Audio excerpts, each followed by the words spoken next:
The wedding, which was supposed to be joyful, turned out to be very painful.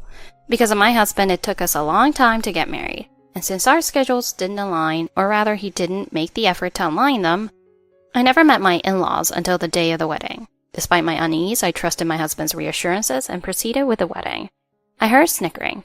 I thought I was being paranoid, but when I looked around, I saw my in-laws. I glanced at the seats where my in-laws were sitting, but they weren't looking at me.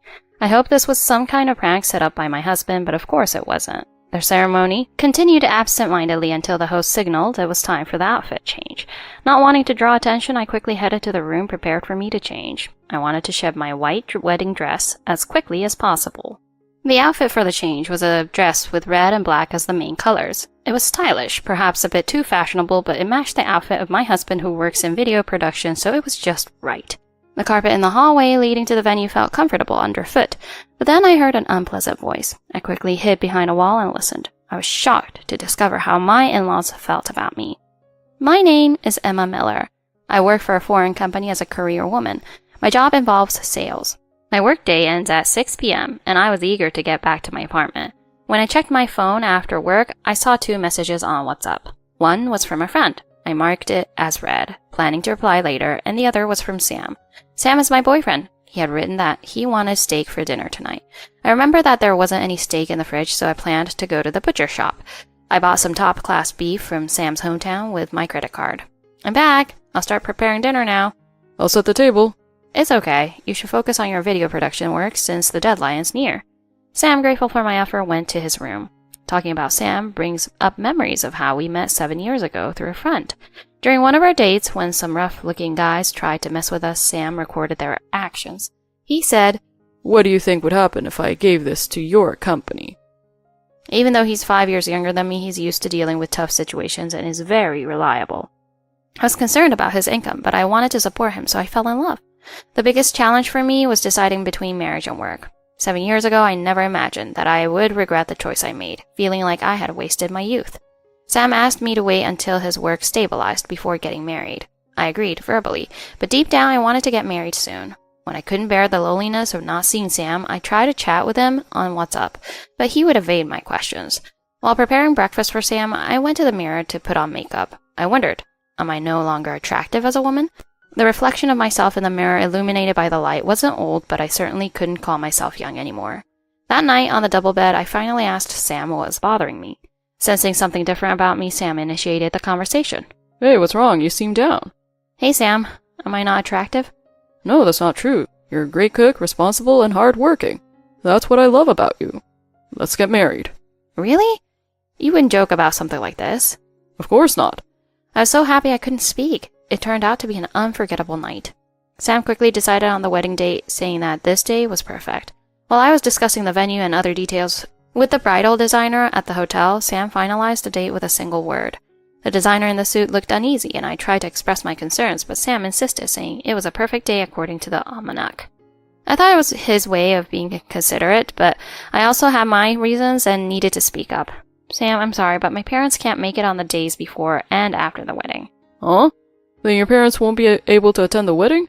The designer who overheard this smiled but didn't say anything. I felt a sense of unease about Sam's resolute tone, but after knowing him for 7 years, I knew he wouldn't budge. As we left the hotel, I suggested we at least have dinner with his parents, hoping to ease the tension. Over a steak dinner at a stylish restaurant, Sam reassured me. "Don't worry. My parents are big fans of mine, so they won't dislike you." The next day, we submitted our marriage registration at the city office. Time flew by despite my anxiety. The wedding was the next day. I wanted to show my parents how happy I was and ease their worries, but I felt guilty.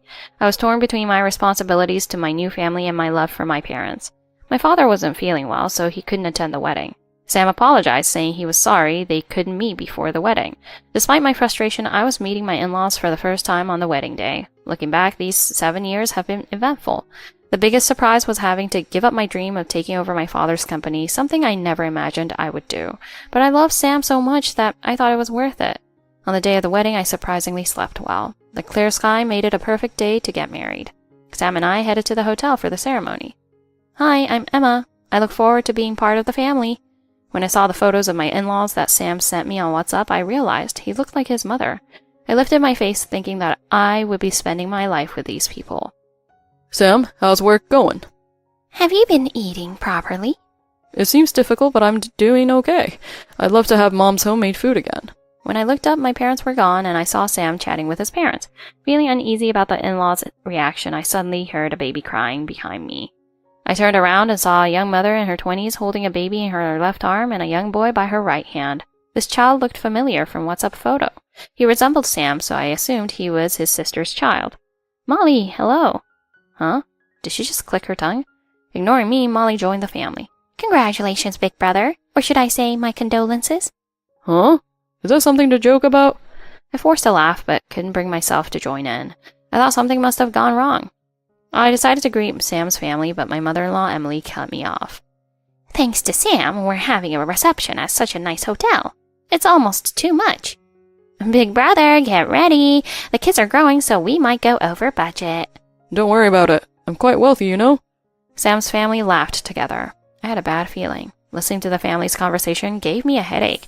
I felt a bit dizzy from mild anemia, but no one, not even Sam, seemed to care. I ended up going through the reception with a heavy heart. My husband isn't coming because of work, so I'll give this to you instead, big brother. Well, thank you, Molly.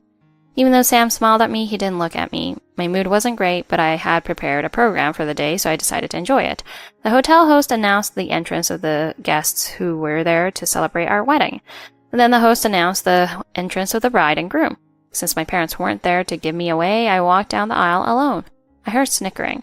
I thought I was being paranoid, but when I looked around, I saw my in-laws. I glanced at the seats where my in-laws were sitting, but they weren't looking at me. The wedding, which was supposed to be joyful, turned out to be very painful. The ceremony continued absentmindedly until the host signaled it was time for the outfit change.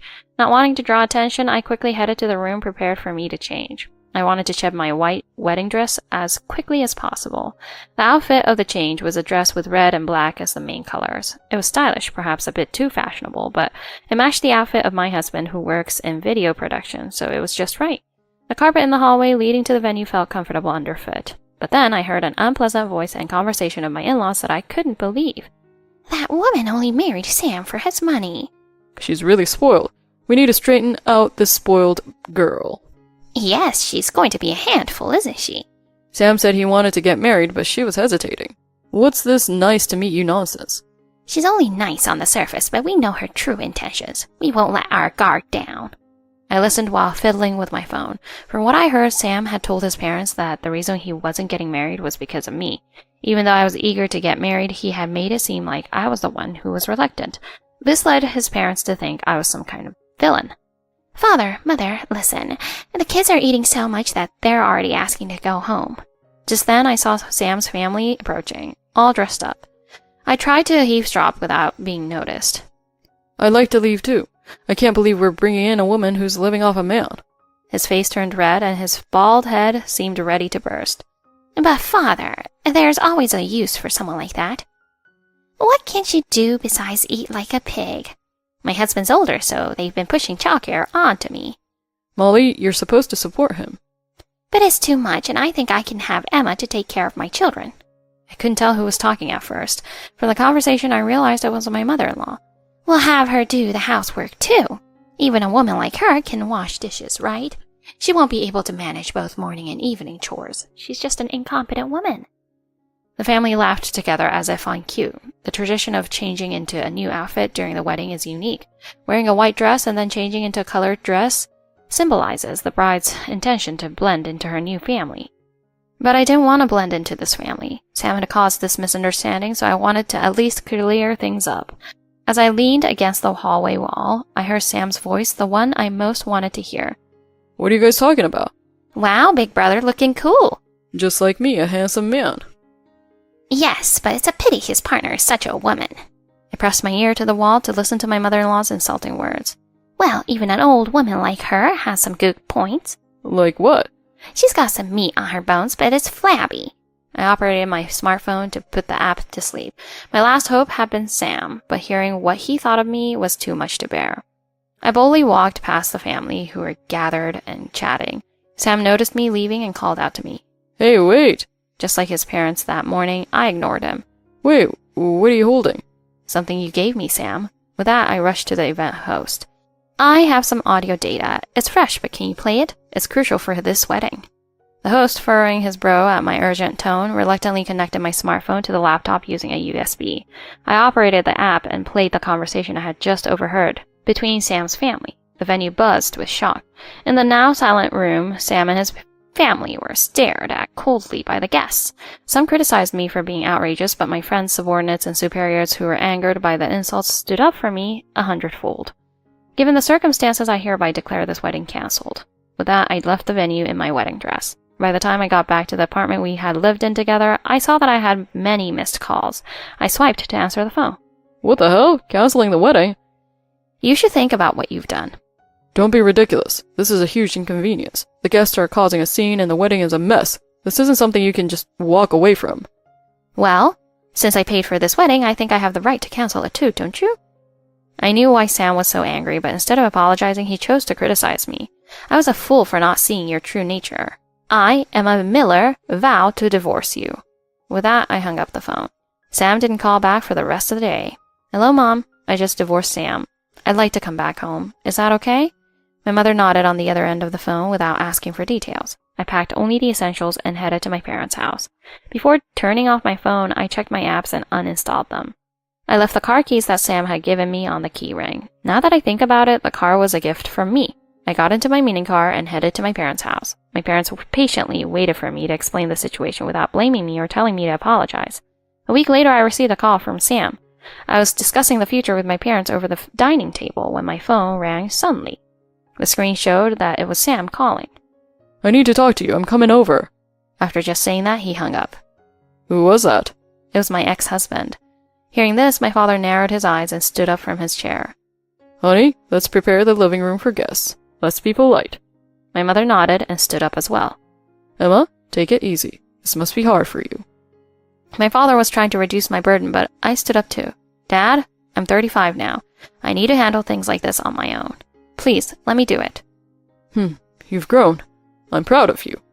My father smiled proudly, and I braced myself for what was to come. A few minutes later, the doorbell rang, and I answered it. Let's talk. Sam's family was there, Sam, his parents, and his sister Molly. I opened the door, and they entered the house looking desperate to talk. Sam's boyish face made him seem even more earnest. Please, wait in the living room until my family arrives. Sam, Emily, Jack, come in. Molly felt ignored because I didn't call her name right away, but I had just forgotten her last name. We waited in the living room for Sam's family to arrive. Even though they had arrived quickly, we made them wait for 5 minutes, which only increased their irritation. How dare you ruin my wedding? Sam immediately started blaming me as if he had been rehearsing, but his use of my wedding was telling of his selfishness. I was surprised he could say such things in front of my father, whom he was meeting for the first time. Thanks to you, our relatives looked down on us. How are you going to make up for that? Emily still seemed to think that I was the only one at fault. Unlike at the wedding, she didn't call me that woman this time, probably because my parents were present. I wish she had taught that restraint to Sam. Poor brother. It'll be hard for him to remarry now that he has a divorce record. I have a divorce record too, but I'm the one who initiated it. Molly seemed to be concerned about the psychological barrier that Sam's divorce record might pose for future potential partners. But it's not all bad. It filters out untrustworthy people. How are you going to make up for this? Pay for the wedding day expenses in full? With that, Sam's family's intentions became clear, making it easier for us to respond.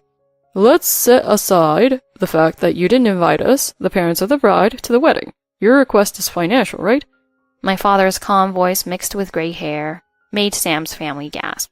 I suddenly remembered that I had never told Sam's family about my father's position. Jack, who held a similar position as a department head, tried to take the lead, raising his voice. It's not just about the money. You hurt our feelings, and that's the main issue. Did he think he could extort money from us? My father responded calmly. My daughter's actions are not something I can approve of, and I apologize for that. However, marriage is a negotiation between families. How do you explain disregarding our family's situation and making decisions solely based on your convenience? My father spoke logically, while Sam's family responded with self-serving arguments that had no effect on him. Seeing that their rehearsed script wasn't working, they switched to improvisation, but their voices grew weaker. My mother brought out tea. I thought they might throw it in anger, but to my surprise, they drank it quietly, perhaps because they were thirsty after all that talking. Hey, isn't Henry Potter coming? He's just arrived, Dad. I recognized the name Potter. That was Molly's last name. Watching the family deepen their bonds, I saw my father whisper something to the butler, who responded with a short yes and gave instructions. My son-in-law is coming over. He's very capable, unlike your daughter. Your son must be someone to be proud of. The father-in-law grinned, his face full of wrinkles. As we prepared an extra chair for the new guest, we waited. Sorry for being late, but heroes always arrive late. I recognized the man in the tight suit as Harry Potter, Molly's husband. That's probably why I remembered his face. Thinking back, I recalled that he hadn't attended the wedding. Molly had complained about it before. You're late. I remembered meeting him before meeting Polly. When I looked at Henry, he hesitated for a moment, then turned pale. He glanced at my father on the right and began to tremble. What's wrong, Henry? You're not acting like yourself. Give them a piece of your mind like you always do. Henry seemed unable to hear Sam's carefree remarks and apologized to us. I sincerely apologize. What's wrong with you? You told me to leave it to you. Henry's lateness was probably part of the family's plan, but before Henry could speak, I explained the situation to my parents. Jack, Emily, I work the parent company of the foreign firm where Henry is employed. Huh? I know Henry because I'm the account manager for his company. My father is the president of our firm. What? I was tired of playing along with the family's theatrics, so I decided to take the initiative. I'll leave it to my father to decide what happens next. Jack, Emily, Henry, I want to clarify something. I covered the living expenses during my time with Sam. The money Sam sent to his family as an allowance also came from me. What? Is that true, Sam? I watched as the family began arguing amongst themselves, not sure if they were listening to me. I scrolled through my WhatsApp on my phone, preparing to show them the screen. The delay in our marriage was due to Sam's preferences to have fun. Sam lowered his head in shame. His parents, unaware of this, looked at the screen as if trying to decipher it. Oh, and by the way, I also helped Sam find work in the video production industry, but I won't be helping with that anymore. What? Dad, the money we've been receiving, was it from Emma? Is that true? You never told me. Sam's face crumpled like a baby's as he begged. The family who had been so hostile before suddenly reversed their stance. Please leave. Realizing they had no more options, the family left my parents' house. And so, 6 months later, goodbye. Sam's eyes looked tired as we walked through the hallway of the local family court. We had gone through many things during the 6 months since the divorce drama. After begging me not to leave, Sam turned around and started blaming me, saying, I'm filing for divorce mediation against you. We don't have kids, and most of the assets in our home are mine. Shut up. I'm not happy with this divorce, so I'm taking it to court. Realizing it was useless to argue, I decided to go along with Sam's decision. Sam somehow hired a lawyer for the case, but divorce mediation is not like a courtroom drama.